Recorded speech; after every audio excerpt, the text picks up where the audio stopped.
Basic supplies that you will need are watercolor paper, brushes, paints, a water jar or some type of cup, a paper towel, and it is nice to have a pencil on hand. Some watercolor supplies that I recommend that every watercolor artist should have are a liner brush, which is great for doing any fine tuning and work, number 6 round, a number 12 round, and then a flat brush for doing washes. Top level artist brushes are made from sable hair, which is a real animal hair, and these are really quite expensive. So many artists, including myself, use brushes such as synthetic bristle brushes, which are these, and they work perfect. Watercolor paper comes in 3 different texture types. Cold pressed paper, which is a lightly textured paper that absorbs paint and water. A hot press, which is an even smoother, slicker paper that absorbs paint at a faster rate. And then a rough paper, which is a really heavily textured paper. I recommend using a cold press paper for the majority of your watercolor work, and to use the hot press paper for paintings, like if you're doing brush lettering or anything that gets scanned into your computer. Lastly, paints come in at 2 different forms. They come in a tube, which is the type of paints that I use on a day-to-day basis, but they also come in pans or cakes. So cakes are a common watercolor paint that you've seen probably growing up, such as this. I recommend and use the tube paints mostly because the pigments in these paints are a lot higher and they'll last longer. All you have to do is squirt the paint out into your palette, it'll dry, and then you just get it wet and you can use these. Tubes will last a lifetime.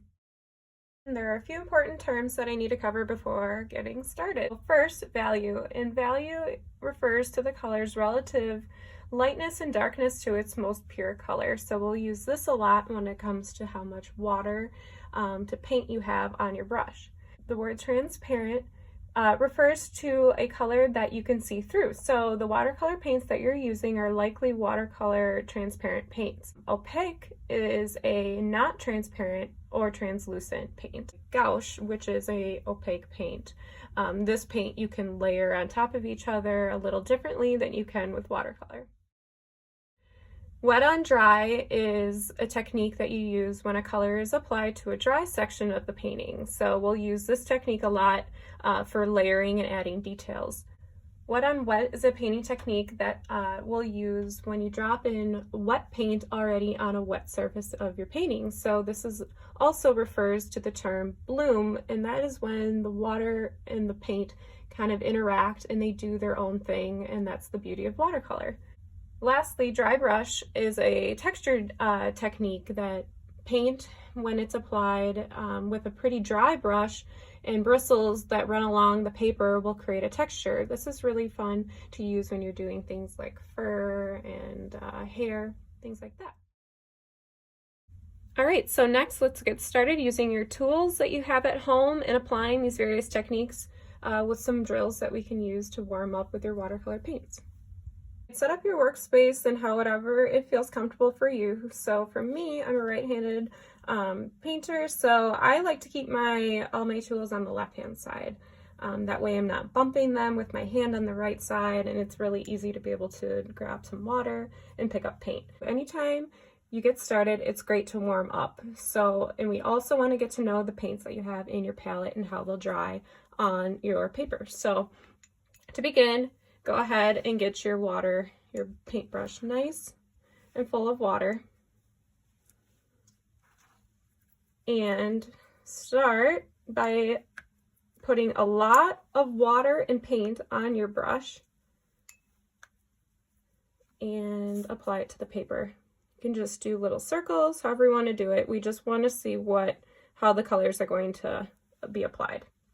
From here, I want to just add more water and see the different range or value of this paint. So go ahead and do this for all the colors in your palette.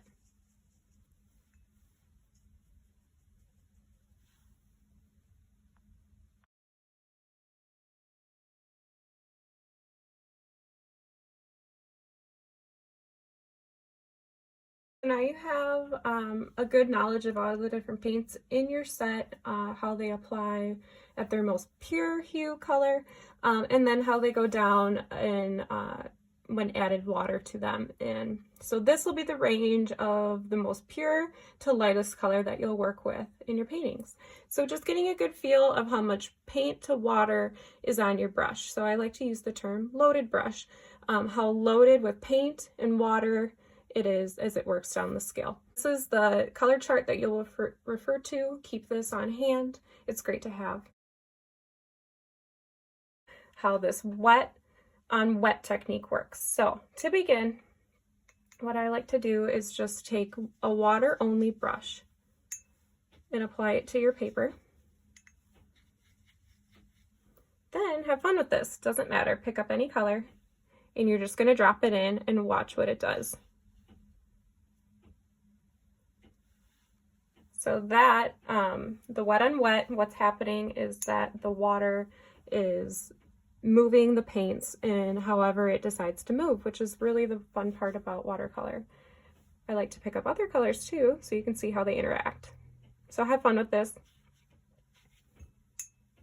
Maybe do a couple different ones, see how you can even add more red to it. This will take longer to dry, so be patient. Another fun way to do this, to see how the colors will bloom into each other, is by doing, I like to do strokes, and you want a lot of water and paint on your brush. So there's one color. Now I'm gonna get all that color off of my brush by adding the water and then dabbing it on my paper towel. Then picking up the next color. And then you have to work a little fast because it will dry quickly, but you want to just quickly go past it, and then they'll start to blend and bleed together.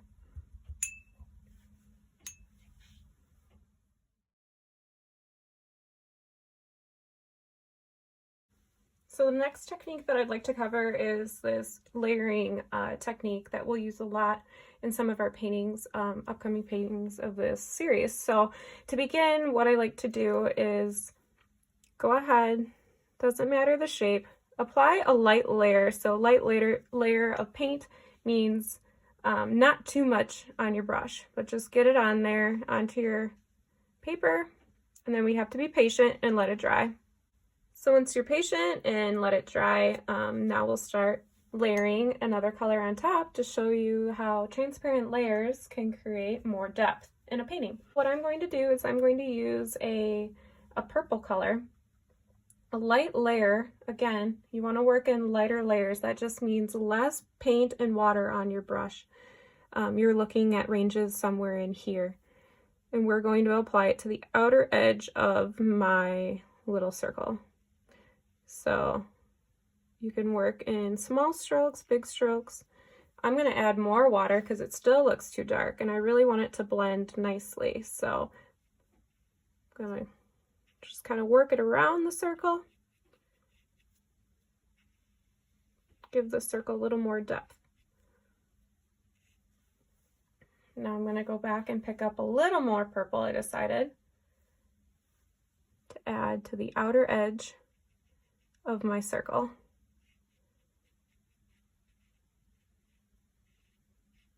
And this is using that wet on wet technique because I didn't wait and let that last layer of purple dry, which is a lot of fun. Again, I'm going to add a little more. I want it still darker on the outside.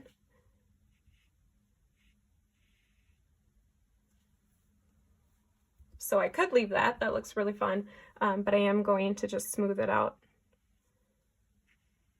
to look a little more natural.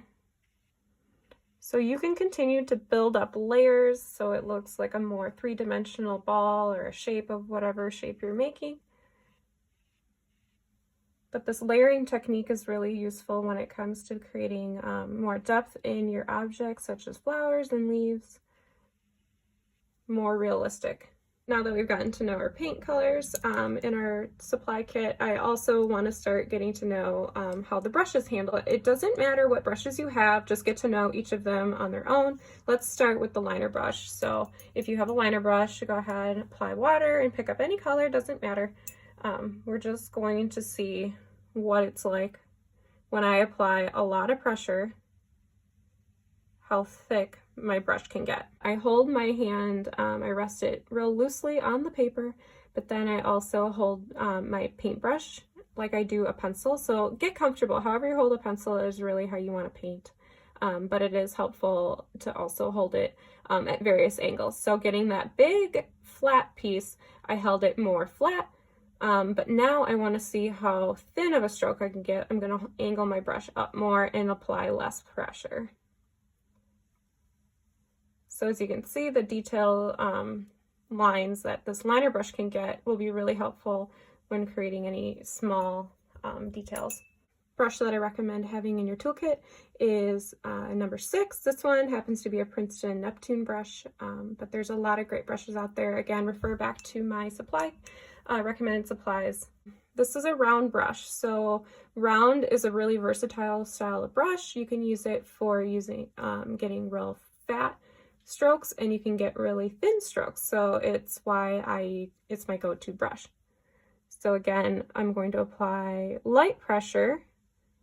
You can see how thin I can get that one, as well as applying heavy pressure and see how thick my stroke can get. Next is a flat brush. I don't use flats too often, but it is helpful for doing any large washes like a sky. So the other benefit to the flat brush is that you will get a straight edge. And last, the other one, a number 12 round is really helpful. Again, this is a really wide brush, but it can get thin. It's great if you're working in really big spaces or big paintings. So again, I can get really thin. Look how thin that can get versus applying a lot of pressure. It can get really pretty thick. I need to apply more water. So go ahead, do a few strokes of all your brushes, get to know those, and we'll get started in our drills. For our final painting for this first session, still getting to know our paints and our brushes and these various techniques, we're going to create an abstract piece. So decide on a shape, doesn't matter. It could be either lines that you enjoyed making, or it could be circles. We're going to fill the whole paper space with various colors and design. I'm going to do circles, so I'm starting with this blue color. I'm going to stay within the cool color family, so I'm going to use blues and purples. Now I'm going to let them touch each other, so then we get a little bit of a bloom there. Now I also want to work in lighter layers too. And I'll just start filling up my whole paper with circles and seeing all the different techniques come to play here of wet on wet. I'll let some dry and I'll do some layered on top.